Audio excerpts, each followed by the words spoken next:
انہیں ووٹ دیے تھے سڑک بنانے کے لیے، نہیں بنا کے دے سکے. ہم نے انہیں ووٹ دیے تھے پانی دینے کے لیے، صاف ستھرا نہیں دے سکے. ہم نے انہیں نوکریوں کے لیے ووٹ دیے، نہیں دے سکے. باقی محتاجی کیا ہے؟ کون ہمیں کھلا رہا ہے؟ کس کو کون کھلاتا ہے اس پورے کشمیر کے اندر؟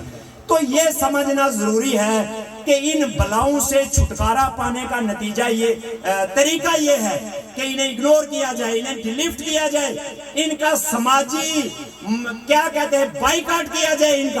ان کو جھک کے ملنا، ان کے دفتروں میں اس طرح پرنے ڈال کے جو ہے وہ دفتروں میں جانا اور وہ کرنا جو سرکاری ملازم ہیں، یہ نہ مذہب نے سکھایا ہے، نہ جمہوریت سکھاتی ہے، نہ قانون سکھاتا ہے. یہ کسی قانون میں نہیں لکھا ہوا ہے. انہوں نے جو ہمارے ساتھ اس مارچ کے دوران اور اس تحریک کے دوران کیا، کسی قانون میں نہیں لکھا ہوا. میں چیختا چلاتا رہا، ان کے پاس بھی سوشل میڈیا پہ بھی یہ جتنے انتظامی عہدیداران ہیں کہ آپ کا ہر قدم غیر قانونی ہے. آپ کیوں کسی کے اوپر بلا وجہ FIR کاٹتے ہیں؟ آپ کیوں لوگوں کا راستہ روک رہے ہیں ایک جمہوری احتجاج کا، جبکہ احتجاج کا حق آئین دیتا ہے. آئین یہ جو ایکٹ 74 ایک چیتھڑا ہے آزاد کشمیر میں، جو کالا قانون جس کو کہتے ہیں، جو نوآبادیاتی ایکٹ ہے بدترین حالت میں، وہ بھی آپ کو احتجاج کا حق دیتا ہے، تحریر و تقریر کی آزادی کا حق دیتا ہے. میں آج صبح دیکھ رہا تھا امان بھائی کے ایک نوٹیفیکیشن ہے IG کا کہ کوئی بھی آدمی اگر سرکاری گاڑی کی بازار میں گھومتے ہوئے تصویر اپلوڈ کرے گا تو اس کے خلاف کارروائی کی جائے. مطلب یہ کہ یہ اپنے آپ کو کیا سمجھتے ہیں؟ کیوں نہیں اپلوڈ کرے گا؟ تمہارے کالے کرتوتوں کو کوئی بے نقاب کرے، کالے کرتوتوں کو، تو تم بولو گے کہ نہیں جی یہ بے نقاب کرنے پہ کارروائی ہوگی. تو اگر کارروائی ہوگی تو پھر ہماری جوتیاں جو ہیں ان کے تسمے کھلے ہوئے ہیں، پھر انشاءاللہ تعالی ہماری طرف سے بھی کارروائی ہوگی.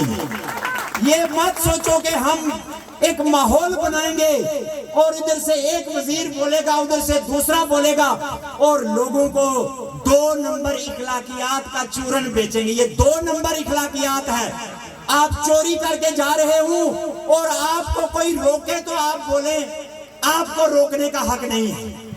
آپ بدماشی کر رہے ہوں اور آگے سے کوئی ہاتھ کھڑا کرے تو بولے جی آپ کو روکنے کا حق نہیں ہے، آپ کو قانون بعد میں آتا ہے. پہلے ہماری نسل در نسل صدیوں کی ہمارے مذہب کی جو تربیت ہے وہ پہلے آتی ہے.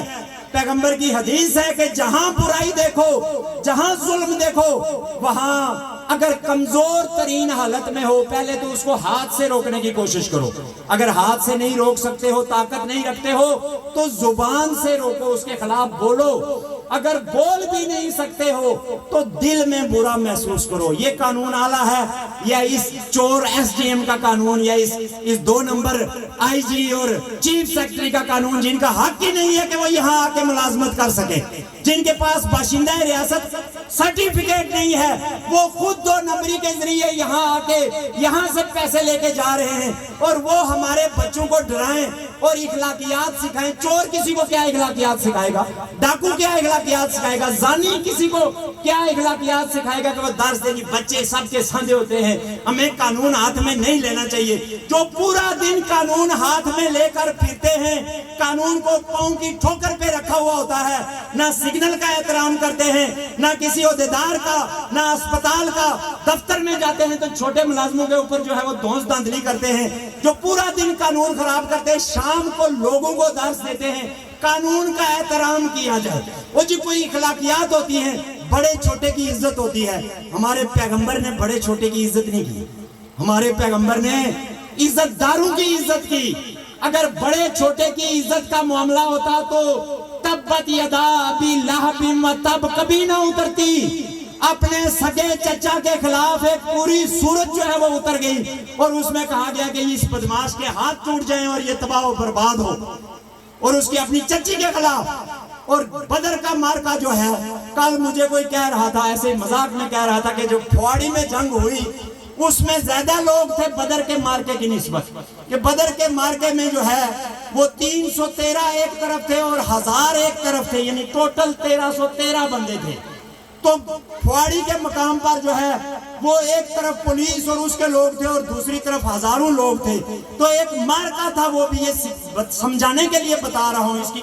اس کو میں بدر سے کے مقابلے میں نہیں کھڑا کر رہا ہوں، شاید کوئی یہ سوچے کہ یہ ڈاکٹر صاحب کیا کہہ رہے ہیں. میں صرف سمجھانے کے لیے کہہ رہا ہوں کہ اتنا بڑا جو ہے معاملہ